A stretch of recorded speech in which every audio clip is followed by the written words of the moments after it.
Right, the fate of 40 assembly seats is at stake as the state of Goa goes to polls tomorrow with as many as 8 national and regional parties in the fray. This will also be the first assembly election for the BJP after the death of its stalwart leader, Manohar Parrikar.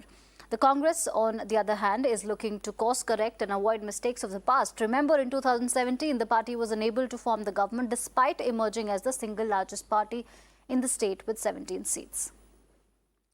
All right, for more on this and to have a nuanced view on this development, I'm joined by Kishor Naik, who's editor of Goan Varta. Mr. Naik, thank you for making time and speaking to Mirror Now. For the benefit of our national audiences, because Mirror Now is covering these elections from the prism of urban voters and the issues that really matter to people. For the benefit of our audiences, could you help us understand what are the key issues that Goan voters will keep in mind before casting their vote? Is ready for voting tomorrow. We have elections tomorrow. Only one phase, 40 constituencies, almost. Since from 2012 onwards, BJP is in power in Goa for last 10 years. And as you have mentioned, this is the first election where we have elections without Mr. Manohar Parrikar, who has been always a popular leader in Goa, who was also the ex-defense minister of this country. And BJP is facing this election without Manohar Parrikar first time, because earlier all the management, all administration and all planning is to be done by Manohar Parrikar. Congress as a main opposition party has also put in all their strength to come back to power after 10 years. They feel that there is a strong anti-incumbency against BJP government. Congress, as usual, in 2017 election, they were the largest party, but even then they failed to form the government. And BJP, even after getting only 13 MLAs, BJP succeeded in forming the government in Goa. And that's why Congress thinks that they still be the the largest party in Goa in this 2022 elections. See, Goa is a small state, as we all know, but even of its small geographical structure, Goa is always been into limelight because of tourist destination. As we all know that Goa is an international tourist destination. We have about 40 constituencies. To talk about Goa, Goa is completely a different thing. Even if it is small, the issues of Goa are different in particular different areas.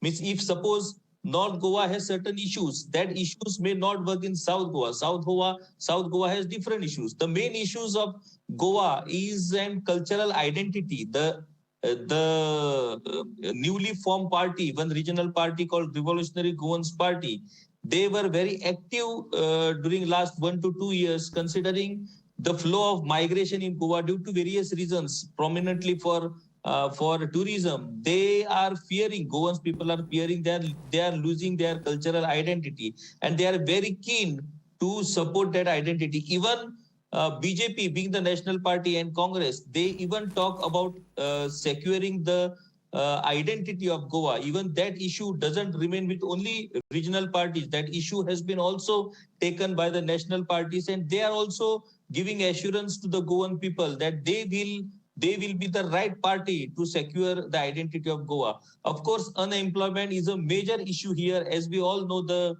rate of literacy in Goa is very high. The education quality, the education of Goa is very high. But considering the education, there is no opportunities for the Goan youths. And because of that, Goan youths has to move outside Goa or outside the country. That is the major problem here. And whatever planning is being done by the governments, about industrial planning or other planning, these are the jobs which Goan's youth they don't have skill to do that job. So automatically the industrial growth and other infrastructural works, they promote migration from other states, and that is the main problem of Goa. Now, if we see in South Goa is basically, we see a minority based or minority population ज़्यादा है South Goa में. So South Goa's issues are completely different. They are talking about 3 major projects which the people of South Goa are totally opposing. That is, one,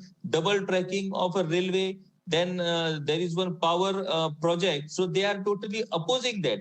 And all political parties are giving assurances to the people that they will not continue with that project. Yes, of course, there are other issues also. There are common issues with particular relates to the people that ownership of their land. This is a prime issue in Goa, wherein the local people doesn't have ownership on their land, on their houses which they are staying.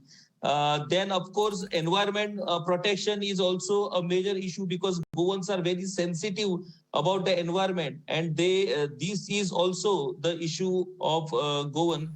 Thirdly, if we talk, then the educational system in Goa is very high, but the skill education is very much needed because whatever opportunities Goans gets to get job, that doesn't fit to the Goan youth because their skill, they are basically their education doesn't fit into the skill. So skill education is also an important thing, and others are rare that water scarcity, roads, power fluctuation, connectivity is also the major problem because of this pandemic. People could know the importance of connectivity. So connectivity is also the issue.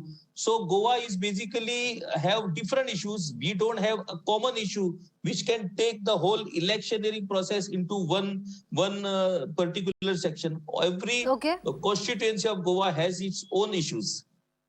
All right. Thank you so much, Mr. Naik, for that detailed perspective. And I think, like all other states, Goa also is a state that is looking for jobs. And as you said, that skill-based jobs is one issue that is a very strong factor in these elections. And as you said, that the locals fear losing their cultural identity. Thank you for making time. We will keep coming back to you.